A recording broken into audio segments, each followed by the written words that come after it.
something else going on in the world, or like the whole world is watching something else happen today, and you and I decided to provide a platform for people to be able to escape. What is happening today? Something important.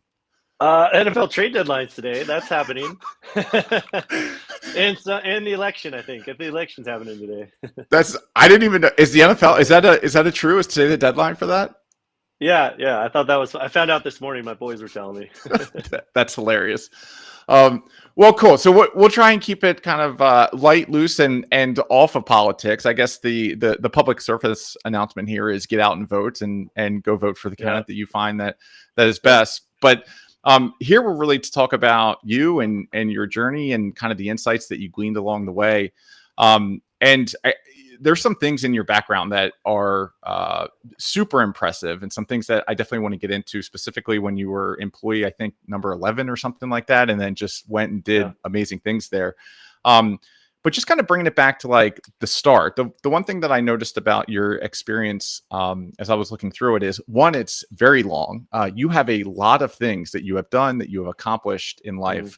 And so what was like the one thing that stood out to me is this idea of change agent, like an idea of like getting inside of organizations and really doing amazing things. Like where did that come from? Like where did that spark come from where you're like, hey, I'm going to be a change agent and going to do all these amazing things inside of organizations? I think it was just one of those things that was just inside me, right? As a kid, I remember seeing everything, whether it was soccer team or our youth group or things at school, and just being like, man, this can be better. Like I just remember thinking that a lot, like this can be better. And so then it was never like a question of, hey, does anybody else want it to be better? Like I learned that later.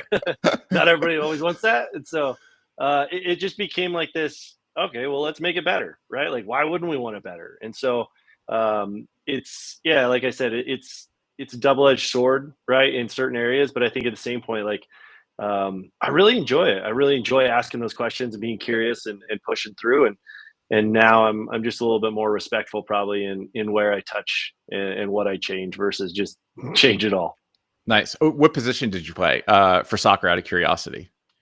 I was a striker, and then as I got older, I was not as fast, so I moved to back defense. Yeah, so nice. I was a keeper, and there's a lot of like things that I gleaned from that. And also today, my son, who just turned 16, every time I say soccer, he's like, "It's not soccer, it's football." And he's a big Man City fan. We have stuff everywhere. Yeah, me too. Let's go. Oh, that's awesome. All right, I'll let him know today. That's all. We just stack up his birthdays and Christmases full of like jerseys and balls and other things. Yep. He and I would get along very, very well. They play at 1:00 today, my time. So. What I realize this is a complete deviation. Where are you able to find these games? Because we've been frantically looking, and like we can't really find them anywhere. I'll hook you up. I have all the insights. No worries. Okay, all right. We'll talk about that after. This is going to be great. You said something really interesting as you were talking through that. You said not everybody wants things to be better. When you say that, is that kind of getting to this idea of resistance to change and people don't like changing? Like, what do you think that the reason is when you see the light and you see how much better things could be, but other people would rather not? Like, what is that inhibitor? Yeah, I think it's some of that. I think some of it is it's scary, right? Change is uncomfortable, right? Like I look back like when I grew up in this little tiny church, right? And I was talking to my dad about this the other day. And we would sit in the same stinking spot every week, right? And like if somebody else sat in our spot, like my parents would like almost freak out, right? And that's the same kind of thing. It's like when you start to change something like an organization or a team or a group or a philosophy or something, someone who's been there, right, oftentimes will take, right, because they don't know anything else. They don't know a different way. Sitting somewhere else or looking at a business problem different or changing a meeting or a structure or whatever is really, really uncomfortable, right? So another thing I always think about in the same vein is we tried in my organizations, we tried really, really hard to not move desks as often as possible, like to keep people where they were because they spend so much time in that spot right? To move them, not only one takes time, right? Money, energy, all of that, but the emotional side of that for people is really taxing for some people, right? To move completely where they spend a ton of their time to a different space is really hard. And so it's stuff like that where on a small scale, right? And then you move to a large scale. To me, then the other side of it was then you start to weigh risk versus reward, right? At what point is there a revenue win? Is there a bigger win for the business? Is there a bigger win in the conversation where, okay, we have to dive into this danger in this conversation and really push and say, okay, hey, here's what we need to do, here's why, and get people on board rather than just walk in and change things day one. That's interesting. Like it's this fear of the unknown. Maybe there's a little bit to be threatened by. I know EOS specifically, when you're rolling it out to the leadership team and people are like, oh, the spotlight is going to be on me. Oh, there are now these measurables, this scorecard where every single week my performance is going to be, up on a board or whatever I'm accountable for. What is your approach to that? So you have this knowledge that not everybody enjoys change. You have this knowledge that things can always be better. And we should have this mindset of constant improvement. How do you balance those two things when you walk inside of an organization and you're like, gosh, like there's a much better way to do these things. And like, now I got to get people less scared, more confident, all of these things that I know are going to improve their lives. Yeah, I think it's twofold. I think it's one, it's giving baby steps towards it, right? So to come in and go from this direction to this direction right away, right? It is abrupt, right? So what I try to do in those conversations, I really try to set up, right, and give context to what we're about to do or the conversations that we're about to have, and to even tease out, hey, we may have some really hard conversations today that result in certain people may not have jobs, or this may happen, or this may happen, right? And really set it up and make it less uncomfortable by giving so many options, right? Like my wife and I were talking about this the other day. We watched what was it? This Is Us, right? And in that, there's a husband wife, and they would do, okay, what's the worst case scenario, right? Like, what's the worst thing that could happen in this situation, right? And taking it to that point almost, so that people go, oh, so then whatever does happen, 9 times out of 10 is nowhere near that, right? And so you're having this open conversation and allowing people to start to feel and open up, so they're not shocked or surprised when certain conversations happen. And then the second thing, and this is part of an EOS implementer's role, is to be aware of that and then to dive into it. So if we're sitting in there, Ryan, and I can tell that you're uncomfortable, I directly go to you and I say, hey, Ryan, what's going on? What are you thinking? Right. And I push because we need the information. We need to know what you're thinking and how you're feeling. And you have to navigate through those things. So the emotional intelligence side is key to that too. Got it. And so for that last point, it's really about extracting that information. Like when you extract that information, is it more so, I don't know if this is a good question, but like, is it more so for the room to understand like what that information is, or is it more so for that individual to get it out in the open to make them feel more comfortable about transparency and radical candor and things like that? Yeah, it's both in, right? Because some people are internal processors, right? And some people are verbal processors. So sometimes people will be sitting there and they'll be going like, oh my gosh, this is really happening. I don't know what to do. And not know how to communicate what they're thinking or feeling. But to break through some of those conversations, you have to pull that information out of those people, and then you have to temper the expectations or the communication from the people that are verbal processors, right? Because they can just dominate that conversation then. So you have to create this environment where everybody feels open and comfortable to communicate, as well as then in that opportunity for them to sit back and say, okay, hey, I need some time to process this. Okay, great, let's take a break, right? And then we can come back to it, right? Allowing those things and checking the mood of the environment and of the team and of the room is vital to be able to get what we need out of that, which to your point in that question is we need the truth. We need everyone to be open and honest with their feelings, with their heart, what they're thinking. Otherwise, you're going to walk out of that room and, like we always tell people, hey, if you walk out of here and you didn't say anything, then we failed today. No. Right. In my opinion. Got it. That makes sense. And is this like something that is this something that it's like a muscle and on day one we're trying to get people comfortable, and then over time everybody's comfortable and just talking? Or is there a constant state of like becoming comfortable being uncomfortable? Like, what, I guess, which one is it? Yeah, it's both, right? It's setting that expectation from the get go, right? And so, like, to me, it's one of the big things. If I'm going to work with somebody, I want to know that at least the main person, the owner, the visionary, the whoever that person is all in and willing to be pushed and ask questions and do all these things. Because if they are, then I have no problem pushing and driving the rest of the team. If it's opposite, then it's a different conversation. I think the other side of that, and this is for me personally, this is not this has been a growth muscle for me. Hmm. I traditionally don't enjoy confrontation, right? It's not a comfortable thing Yeah. for me, right? But to sit in it and to dive into that danger, and it's the whole metaphor of the cow and the bison, right? And the cow runs from the storm, right? But the storm catches it, and it lives in that pain and that turmoil for so much longer. The bison turns when the storm comes straight into it, hits it head on, and goes right through it, right? And so learning that the hard way and running away from it, and now it's like, all right, whether this is not gonna be fun either way. I might as well just turn right into this thing and just let's go, right? And you move through it, and you get to the other side, and you can go, okay, probably wasn't as bad as I thought it was going to be, right? But then you can continue to move forward. Hmm. And we talk a lot about this idea of like right person, right seat, and right person, right Hmm. seat. For some reason, it always goes down this path of like assholes, and for some reason that's a lot of salespeople, and it's like, hey, Yeah, they don't fit this organization because they are a-holes, and it doesn't matter their yeah. performance and things like that. Have you seen like right person, right seat as it pertains to being able to be candid? Or like, can you pull that? It might take longer for some, but we can get to a place where we can extract and pull that information out of people. Yeah, I think oftentimes in those, what I've seen is, and this is, I've been on both sides of that, even prior to being an implementer, right? Like, we're sitting in some of those conversations, and you're just going like, "Whoa, like I don't like this anymore.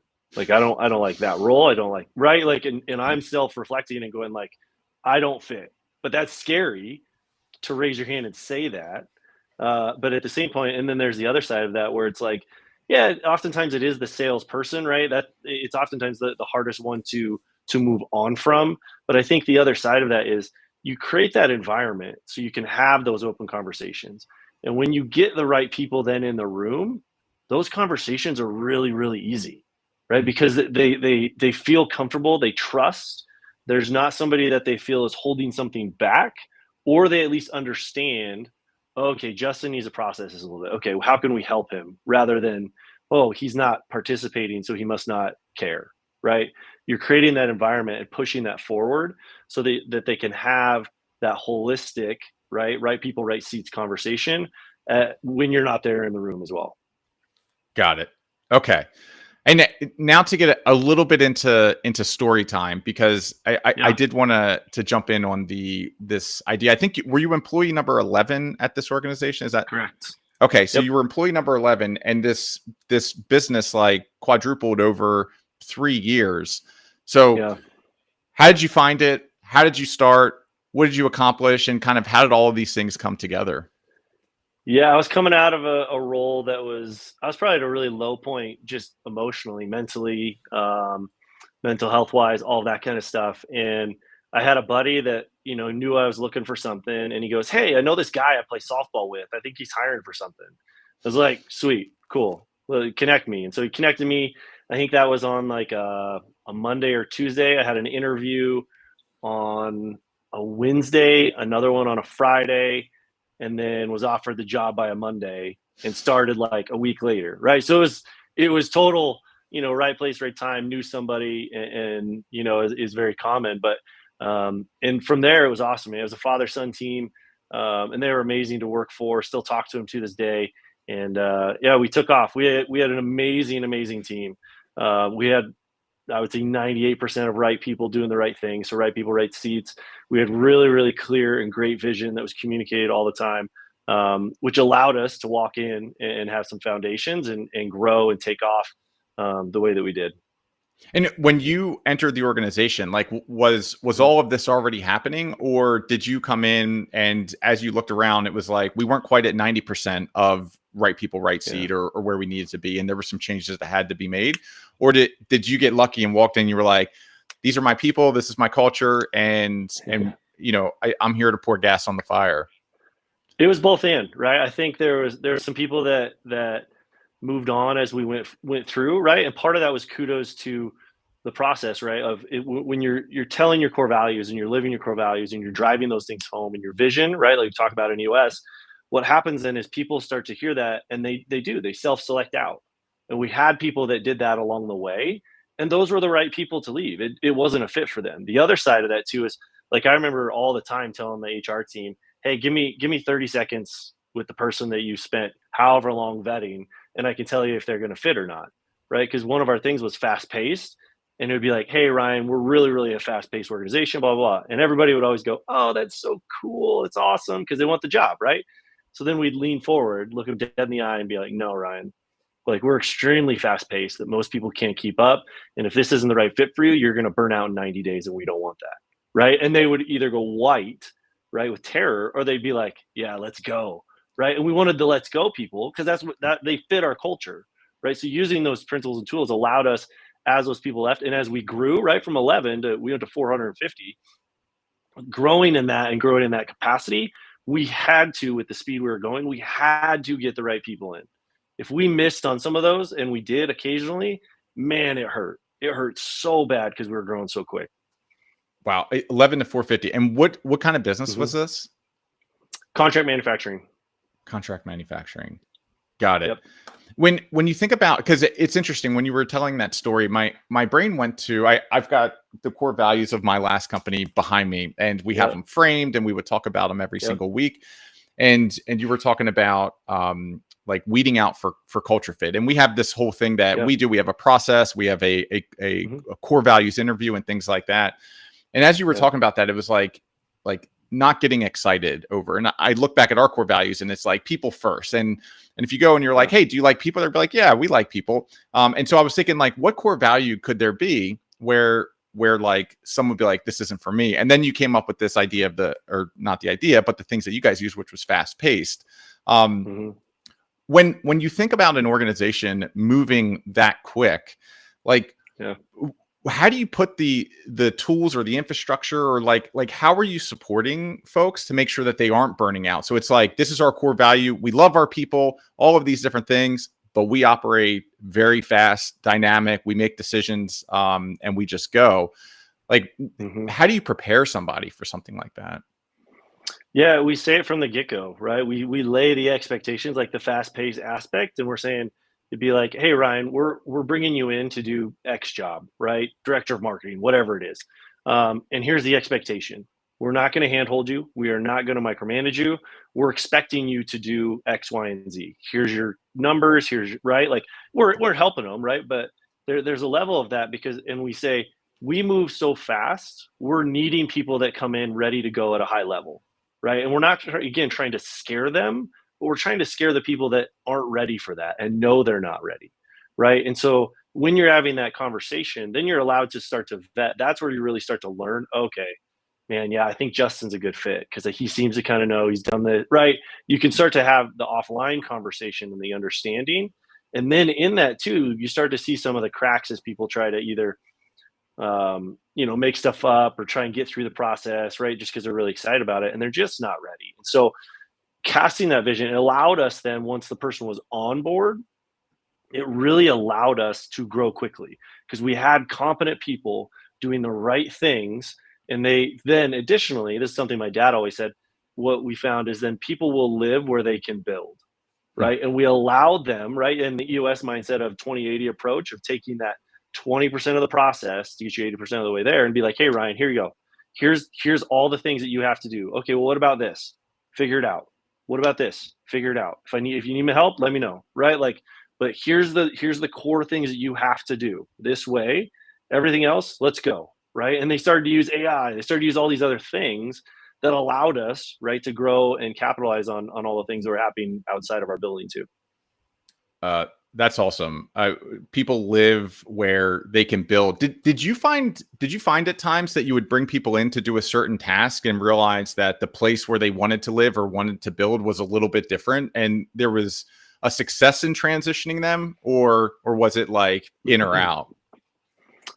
It was both, right? We had some that would come in, and were willing, because when you get to a certain point of that, and I don't know if you guys experience this too, when you get to a certain point, people just want to get their foot in the door, right? To a certain extent. And so they're like, we had a lady who's amazing, and I still talk to her to this day. She came in as essentially an executive assistant.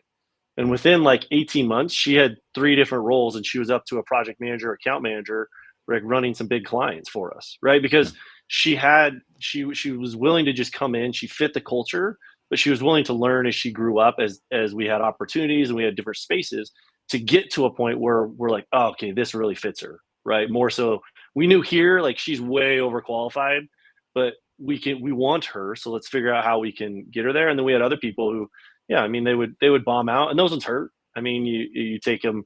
I took them personally, right, and to a certain extent, and it's just part of the nature of it, and you just learn and try and predict a little bit better on the next one.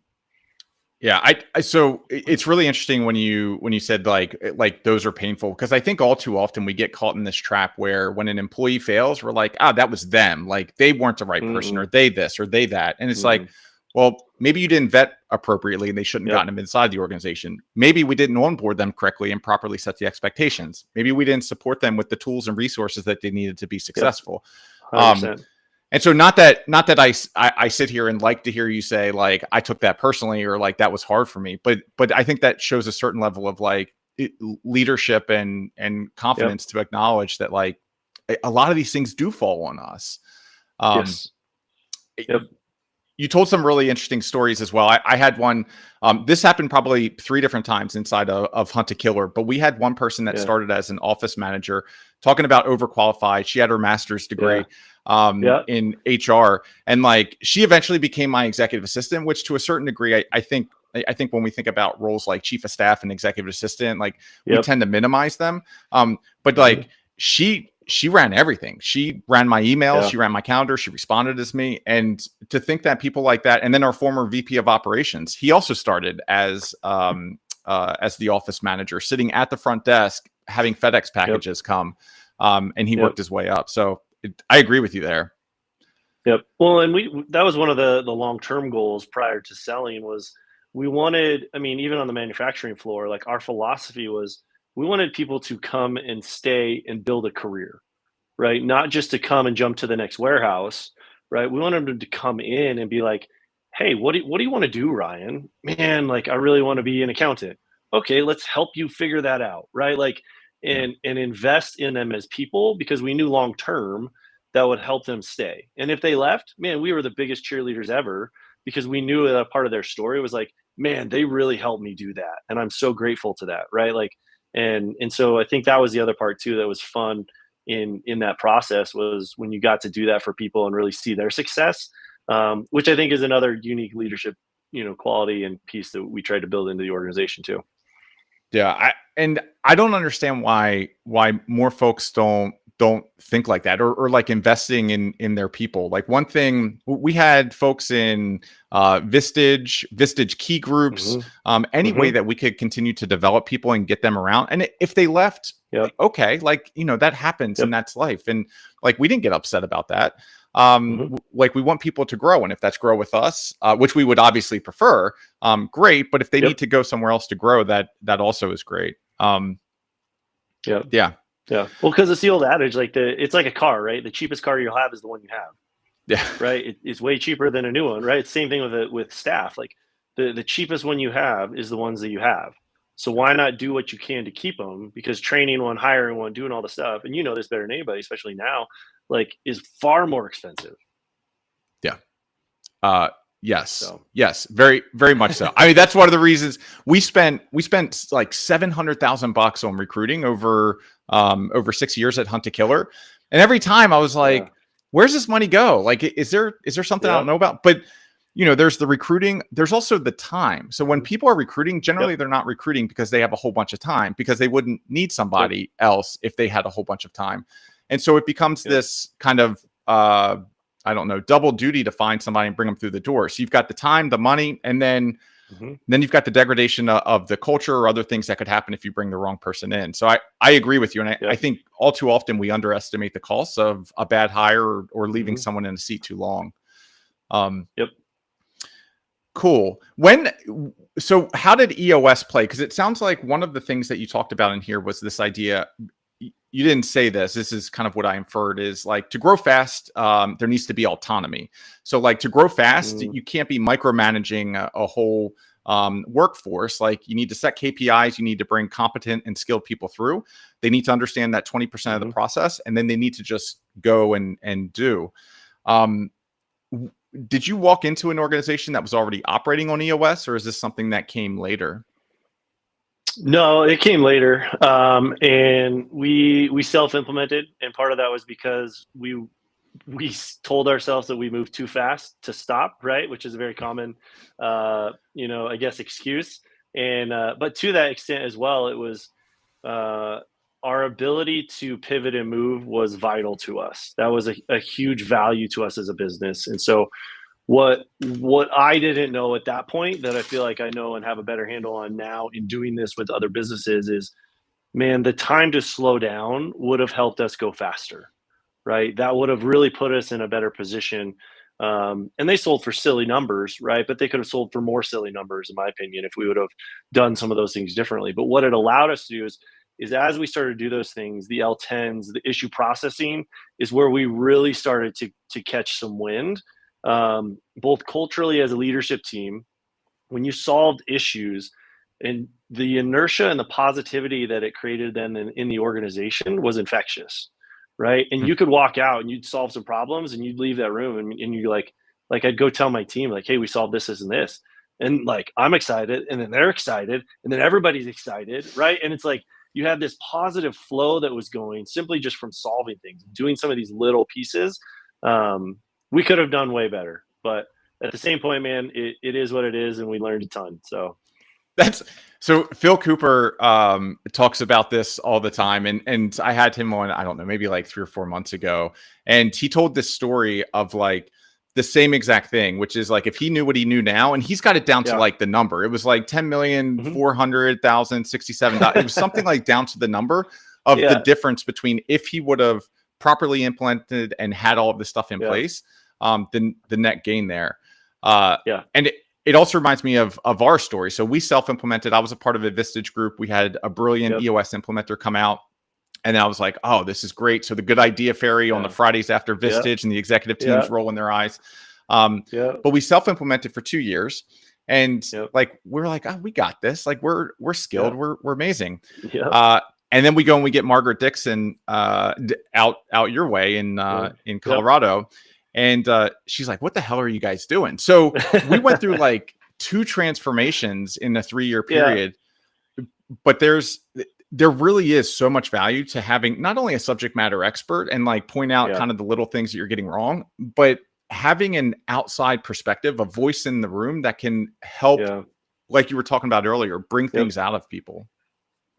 Well, and this is what I always say too. Like if I could have done my actual job, right, and not tried to balance, right, and some of this stuff like that, I know that's a big piece of it, right? If I could have focused on the actual job and not had to have been tried to be the person in the room and run the conversations and do all these things and learn this other thing, I mean that's a huge aspect to it, right? There's a value in having that other person in there that is a subject matter expert, and they're just coaching you, they're training you, right? And you can just be in the room.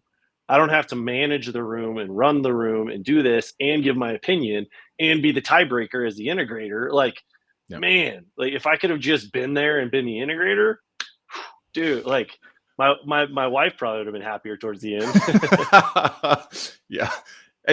And was it that experience where you're like, this system is a game changer and I want to go become a subject matter expert at it and go do it as an implementer?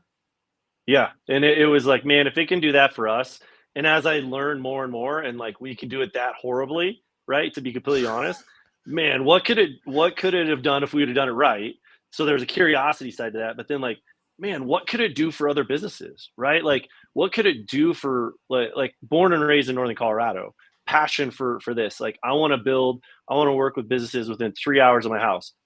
What impact could it have on businesses and more so on their families when you start to create and you start to provide these processes and this structure and these things to where they can go, oh, I don't have to miss my kids thing or miss this or do this, right? And that's where I think for me to that point is like it was a no brainer. Then at that point, like I saw the power, but I saw a glimpse, right, of what it really is.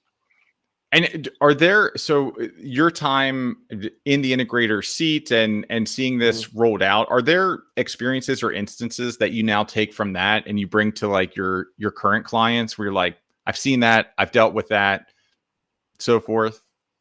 Yeah, all the time. One thing that I try really hard, and I tell people all the time is I'm a coach, I'm a facilitator. I'm not here to give you my opinion. So if you want my opinion, you need to ask me for it. And so they'll always say, "Hey, well, what do you think? What's your experience?" I'm like, "Are you asking my opinion?"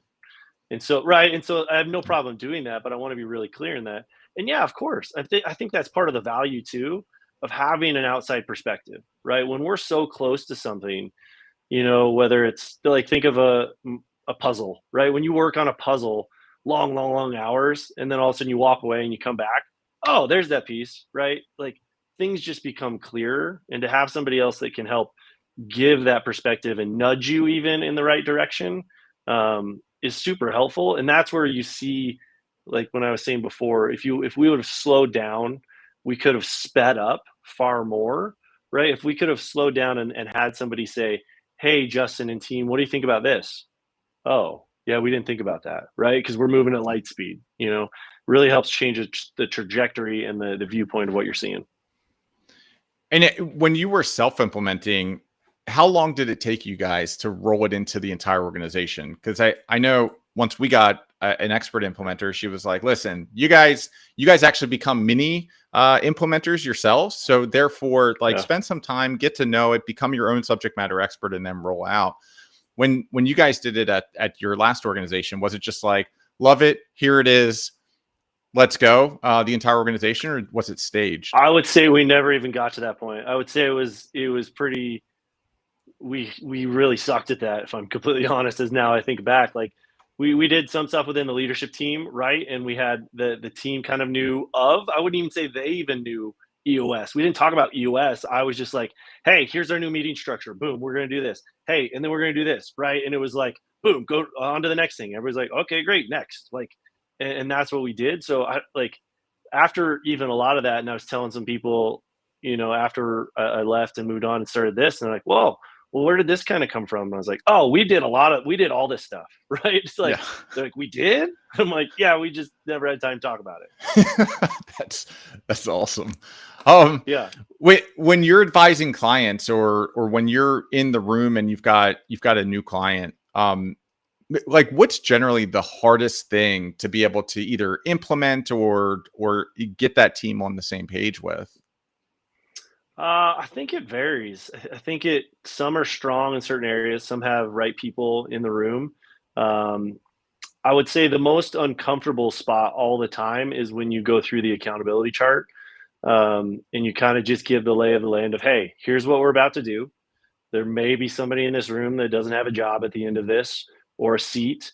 And it just gets really uncomfortable. But that's the moment where a lot of these teams can galvanize together and really start to figure out the other piece. The other thing that I would say too, and this is a question that I get almost every single time. And so I've tried to tweak some of the things that I say is in that first full day, that focus day, people get frustrated that we're not instantly solving issues in the business, right? Why aren't we accomplishing this and this? Hey, we have to set the foundation, right? So I try to manage that expectation because especially the leaders, the owners, right, that are bringing this in and wanting to do it, they want to solve problems, right? They don't want to sit there and look at structure and all these other things, but you have to lay that foundation so that you can get to a point where you can solve real issues. Because if you start solving them and you don't have a structure, you don't have all these pieces in place, you're solving things that aren't even going to matter. And is that kind of the first focus is really on right people, right seats, accountability chart, getting the right people in the room before VTOs, before vision, before values? Mhm. Is that really kind of Mhm. where your focus is? Yeah, that plus rocks, right? Installing that execution mindset, right? That's the other piece of that. It's like it's communicating that to the team. Hey, we're changing, and we talked about muscle right before. We're helping you guys step into the gym and get in shape, right? You got to think of this like you're coming in like you've never probably worked out in your life, and this is going to be really mentally taxing, and you have to change everything in terms of how you're thinking of your business, not necessarily in a negative way, but it's new terminology. Like I always think of like when a new coach comes to a football team, right? Like, and they completely change the playbook, but the plays are the same, but it's just the terms that are different, right? So instead of RZY zip or it's banana X2 1, it's the same play, but you got to learn right the different verbs and the names, and you have to change that mindset and allow the team to catch up. And that's where that foundation piece comes in, right? Talk the same language, be united as a team, and really gauge the expectations of that team and of the leader to say, hey, here's what we're doing, here's why we're doing it, trust this process. There's 25,000 businesses plus that are doing this and running on this, right? Let's do these steps, we will get to the problem solving, right? And 9 times out of 10 they get there, it's hard for them, right? They want to solve problems. And how long does that normally take? Like I'm sure that varies depending upon the company and the size and a multitude of other variables. Generally, like to get people speaking the same language, making sure you've got the right people in the right seat, going through the rocks and really setting up for kind of this true implementation. How long has that generally taken for you throughout your implementer career? Yeah, I'd say it's like 60, 75 days, somewhere in there, right? When you get through those first 3 full session days, your focus day, your VB1, your VB2, when you get through those, they're pretty much at a point where they're like, okay, they've either figured it out and been patient enough. They've either succumbed to whatever the new thing is and they're like, okay, let's just get through this. But at that point, they start to see the light and they start to see, okay, this is having a bigger impact than just solving issues, right? This is how helping us really see down the line where we're going from a vision standpoint, right? But we're setting the groundwork from the traction standpoint so that when that vision is set, they can be off to the races, right? It's so when you pick up a dumbbell, right, or a barbell, you know how to pick it up. If you just go in and it has 300 pounds on it, you're not going to do anything because you don't even know how to pick it up, right? You gotta teach the technique before you can move into the actual execution side. And when you talk about this notion of a muscle and like understanding the system, um, thinking about this strictly through issues, there's a lot of companies out there, and we were very much guilty of this, especially in the early days. I think we got better with this, but they're solving the wrong issues, or they're not understanding or finding clarity on what that issue is before they go and solve it. Like how do you help? What's your perspective on this? And how do you help companies understand like how to solve an issue, how to identify an issue, and making sure that they're prioritizing correctly, kind of all the things that come along with that? The first thing I say is anything that you think is an issue is an issue. It, Hmm. it doesn't matter if somebody else thinks it's an issue, right? And that's where that issues list is vital, in my opinion, and it gives therapy to the mind and it gives transparency to the team. It allows everyone on the team to understand. Oh, Ryan sees that as an issue, right? I have understanding of what you're going through, and then secondarily, it allows the the goal of that is to get everything out of somebody's head, Hmm. right? I want everything that you're thinking. I don't care if it's big and the building's not big enough or the invoice doesn't work. I don't care what it is. Let's get it all out, right? And then from there, as you have understanding of how the execution process works, and then you have the VTO and you have your core values, you're in your mission and your tenure, where you're going, you understand the vision, then they start to understand, okay, what's really important, right? And they start to get to that point, that 60, 75 days in, where they're like, oh yeah, how many did we get through? Oh, wow, we got through a ton of them. Well, how many are still on your list? Oh, I don't even know, but they don't matter. Right? Like they're instantly understanding how to prioritize those and get rid of the junk, which is what bogs us down so much when we don't have a structure for those things prior to something like EOS, right? Got it. That makes a lot of sense. I love what you just said there about kind of the therapy aspect of getting these things out of our Hmm. head, because like when we don't have to kind of carry that weight or hold all of those things in our head, like it Yeah. provides space to be able to actually think about how we can make the biggest impacts on the business.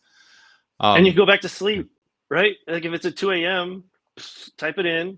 Okay, right. And you can go back to sleep. You don't have to sit there and like, oh, I got to tell Ryan, I got to tell Justin, I got to tell that person, I got to tell this person, right? No, it's done. Put it in there. I'm good. Move Yeah. on. It's so funny that we're talking about like probably 15 minutes. I do the same thing. So I just dump everything. If it sparks my Yep. brain, I just dump it on the issues list. And I just had this idea of our 10-year target is 10,000 perfect placements. And I was trying to think Okay. about, well, how do we like motivate everybody? Because there's that old story about, I think it was JFK walking through NASA and asked the janitor, "Hey, what are you doing here?" He says, "I'm putting a man on the moon." And so, how do you get everybody Yeah. inside of the organization focused on that one thing? And so I was like, "Oh, we'll just get counters." And as a part of like the onboarding, we'll send these desktop counters to everybody, and then Yeah. like I can manually, put as we're placing people, and everybody understands what we're doing. Um, but if I wouldn't have put that somewhere, like it would have Right. just been brain trash. So I put it in the long Yep. term issues, and I don't know, 4 quarters from now, we'll buy counters Yep. for everybody at the company. Yep. Yep. Um, But you don't have to remember it. That's the beauty. it's great. It's great. Uh, when you think about like rolling this down now to the organization, like Mhm. where do you see kind of that inflection point with the senior leadership team? So you've brought someone in. It looks like they're getting on the cadence. They've really spent the time doing the accountability charts. They've set their first rocks. They probably went to the rock buffet. I still go to the rock buffet. Um, but at the end of the day, like you've got a team that's really starting to understand and learn it. And like, what are you looking for before they actually kind of implement throughout the entire organization? One of two things. One, somebody oftentimes will ask and they'll say, "Hey, how do we take this outside of this team?" Because I say really clear from the beginning, "Hey, this is a leadership team process right now, similar to what Dixon told you, right? You guys need to become masters of this before you start teaching somebody else, right?" And so then, if somebody comes around, whether it's in a quarterly or to some other point, they're like, "Hey, when do we start talking to other people about this?" Okay, let's sit down and have a conversation. That's one. The other one then is there's certain moments where you can just tell because they don't always know that it can go beyond that, right? Because it's not in their mindset. And so then the other one is like when you start to hear L10s are going really, really well, right? They're solving a ton of issues and they're starting to use the verbs and the language in their day to days, right? When you're on a phone call with them doing a check in, whatever it is, and they're saying those things, then I'll start to say, like, well, hey, have you guys thought about bringing this down to your team, right? Your marketing team or this team or that team, and Yeah. start to plant the seeds because I want the ideas to come from them, right? I don't want them to ever feel like they are dependent on me in that process because it's their business. And so I think those are the two things and the two inflection points, to use your language, where I really see that tipping point. And then as you start to plant those seeds, they go, yeah, no, I think we are ready to do that. How do we do that, Justin? Right? Okay, great. Here's what we do. you know And what are some of the watch out or gotchas there? So like as a team, let's say you're hearing the language and you're like, great, like I think this team's ready. And now they're going in on it. Like what are some of the things that generally happen right out of the gate where you're like, watch out for this, look out for that, those types. Yeah, the first thing I have them do, depending almost no matter what, is go back, look at your accountability chart. Number one, everybody that you put, let's take a marketing department, right? Let's say I'm the marketing seat. Okay, Justin, do you feel 100% confident in how the structure, how the visibility, the roles, responsibilities of your team on your accountability chart, right? That's number one. And then starting to fill that. Okay, well then an L10, right? Let's get an L10 going. Let's get a scorecard going, right? And I'm just giving those as nudges. I'm not necessarily walking them through. I can help them, but then it's those pieces where it's like, okay, boom, and then this, and then this, and allowing them to kind of go like, oh, I do know this, right?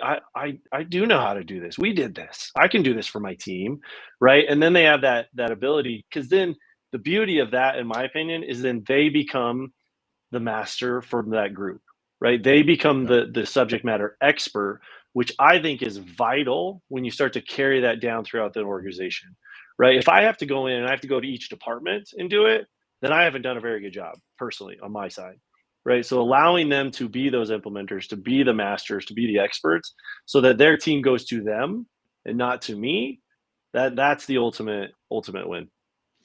Is there a time where like you go too far down into the organization with EOS, or should every person inside of a business be a part of some type of L10, some type of scoreboard, scorecard? Like, what are your thoughts there?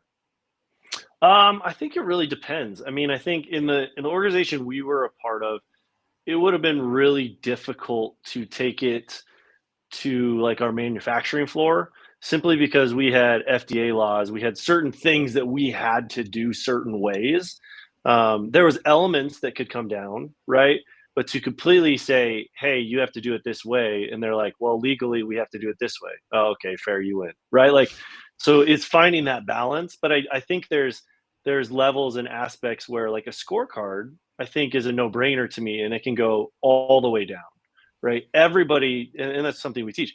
Everybody should have a number, right? I have a client, and they just hired an office admin, and her number right now, her only number, is to write 20 thank you notes every week, because it's a part of their customer care process. But she understands, to your point previously, that it tracks back to their 10-year, to their 3-year, right? She understands what part it plays in that conversation. So I think that's then where you start to do both. You're telling the vision story, right, as well as you're dropping this process down into the organization. Hey, here's what we're doing. Here's why it's important, right, so that they can come on board. And what I know there's implementers out there that find like a specific vertical or a specific category or something like that. When you're looking for clients, like generally, Mm. what is your ICP? What's your ideal client look like? 3.5 hours in my house. That's my number one. Yeah. And not opposed to getting on an airplane. But a big reason and a big agreement with my wife and my family was to extremely limit, or to not get on an airplane as much as possible, to not be in the boardroom, to not be gone, and to be present, to be dad. And so, yeah, so when people always ask my niche or something like that, it's 3.5 hours in my house. And, it's, if it's in Sarasota, Florida, I'll consider it. If it's in Okinoshua, Wisconsin, no offense to people, but probably not going to go there. Yeah, I'm sure you could give a referral if they're out in Yeah, Wisconsin. yeah, I know somebody. um, and so 3.5 hours. And where is your house, or what town is that? Just so people listening Yeah, know. I am in Fort Collins, Colorado. So home of Colorado State University, about 45 minutes north of Denver. Love it. We actually had some business out in Fort Collins. I think you and I might have talked about this on the Discovery call, but isn't Fort Collins the place with the most amazing like little town vibe, where like you can walk through and there's lights, and like Walt Disney claims that Yep, yep, he found yep, inspiration from it? yep. Our Old Town Square was the inflection point for him, the idea point of a lot of the Disney theme parks. So Love it. claim to fame. All right, Justin. So someone just heard this. They live within 3.5 hours of your house, and they're like, "I need some Justin in my life." How can they get Yeah. a hold of you? 970-556-2348. Give me a call. Give me a text. I'm all over LinkedIn as well, but I'm old school. I like the phone. I like talking to people, and I'm available as much as I can be within. Sometimes I'm in the car taking my kids to hockey or dance or whatever, but they get it too. They enjoy kind of hearing the questions, and we have good conversations afterwards. So That's awesome. Bold move to give your phone number out on the air. That's amazing. hey, I love it. hey, I get spam calls anyway, so you might as well just go with it. Well, thank you so much for coming on. I appreciate the conversation. This was super helpful. I loved hearing about your journey and your story, and the impacts that EOS had on you, and what you were able to accomplish. When we talk about what was it, 11 to 450, like that is tremendous Yeah. growth. I forget, we probably went from like 10 to 100, and that was mind blowing. So I can't imagine the experience that you went through. But yeah, thanks for coming on. Hopefully we gave some folks a break from the election cycle and everything else that's happening around us right now. Yeah, right. Well, I'll be explaining the Electoral College tonight to my middle schoolers. We'll see how that goes. My middle schoolers explain it to me, and I just go with it and nod my head. Yeah. It's great. Yeah, right. Yeah. Yep. Awesome. Thanks for coming on. Appreciate it, man. All right. Sweet. That's it. I didn't want it to be like a distraction of me checking LinkedIn, and so I actually didn't, because I was so involved in the conversation. Let's make sure we don't have. Okay, good. We had some people, which is great, but we had no questions, which is also great. So we didn't have to answer anything. I'm trying to think if there was anything. Oh, the Man City. How do you do that? Oh yeah. So I have on my phone, there's a calendar. You can just subscribe to the calendar, and it puts everything into my phone. Let me find it. Subscribe. Where is that? Yeah, so it's iCloud, Manchester City men's fixtures calendar. I don't think I can subscription details here. I can send you the link. Man City. And then how are you able to watch it? So this is kind of the sucky part. They get you a little bit with this. All regular season games are on either USA or Peacock. So you have to get a Peacock subscription. All Champions League games are on Paramount Plus, I believe. They used to be on CBS. And then all the Carabao Cup, FA Cup, all of that is on ESPN Plus. Okay.